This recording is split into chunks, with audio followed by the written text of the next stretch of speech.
অ্যাডিলেটে অস্ট্রেলিয়ার বিরুদ্ধে ১০ উইকেটে ম্যাচ হারার পরে ভারতীয় দল এই মুহূর্তে ওয়ার্ল্ড টেস্ট চ্যাম্পিয়নশিপের পয়েন্টস টেবিলসের ৩ নম্বর পজিশনে চলে এসছে।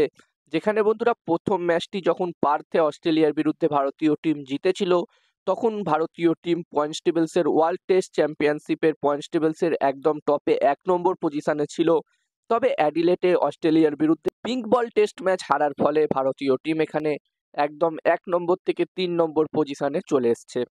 যেখানে বন্ধুরা অস্ট্রেলিয়ার বিরুদ্ধে এখনো ভারতের হাতে ৩টে ম্যাচ আছে। এবার দেখার বিষয় থাকবে এই ৩টে ম্যাচের মধ্যে ভারতীয় টিম এখানে কটা ম্যাচ জিততে পারে এবং ওয়ার্ল্ড টেস্ট চ্যাম্পিয়নশিপের ফাইনালে কোয়ালিফাই করতে পারে কিনা। যেখানে অস্ট্রেলিয়ার বিরুদ্ধে ২ নম্বর টেস্ট ম্যাচটির ব্যাপারে যদি কথা বলি, তো বন্ধুরা এখানে আবার আমরা দেখতে পেলাম ভারতীয় ব্যাটিং লাইন আপ কিন্তু প্রথম ইনিংসের মতো দ্বিতীয় ইনিংসেও একদমই কোলাপস করেছে। যেখানে ভারতীয় সিনিয়র প্লেয়ারদের রান করাটা খুবই দরকার, সেখানে ভারতীয় সিনিয়র প্লেয়াররা আরও একবার ফ্লপ হল। যেখানে রোহিত শর্মা প্রথম ইনিংসে ৩ রান এবং দ্বিতীয় ইনিংসে ৬ রান করেছে, অন্যদিকে বিরাট কোহলি প্রথম ইনিংসে ৭ রান এবং দ্বিতীয় ইনিংসে ১১ রান করেছে। যেখানে কদিন আগেই আমরা দেখেছিলাম নিউজিল্যান্ড টিমের বিরুদ্ধেও ভারতীয় টিম নিজের ঘরের মাটিতে ভারতেই টেস্ট সিরিজ হেরেছিল এবং সেখানেও এই দুজন সিনিয়র প্লেয়ার রোহিত শর্মা এবং বিরাট কোহলি দুজনের ব্যাট থেকেই কিন্তু সেরকম রান আসেনি এবং সেই কারণেই বলা যেতে পারে সিরিজটি ভারতীয় টিম হেরেছিল।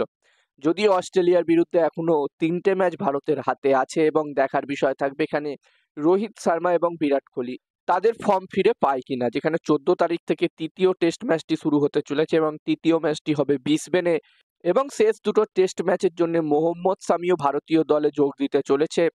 এবার দেখার বিষয় থাকবে এখান থেকে ভারতীয় দল এই টেস্ট সিরিজটি জয়লাভ করতে পারে কিনা। আর এখানে তোমাদের কি মনে হচ্ছে এখান থেকে ভারতীয় টিম কামব্যাক করতে পারবে কিনা, এই অস্ট্রেলিয়ার বিরুদ্ধে এই ৫ ম্যাচের টেস্ট সিরিজটা ভারতীয় টিম জিততে পারবে কিনা এবং ওয়ার্ল্ড টেস্ট চ্যাম্পিয়নশিপের ফাইনালে ভারতীয় টিম কোয়ালিফাই করতে পারবে কিনা? তোমরা অবশ্যই কমেন্ট করে কমেন্ট বক্সে জানিও।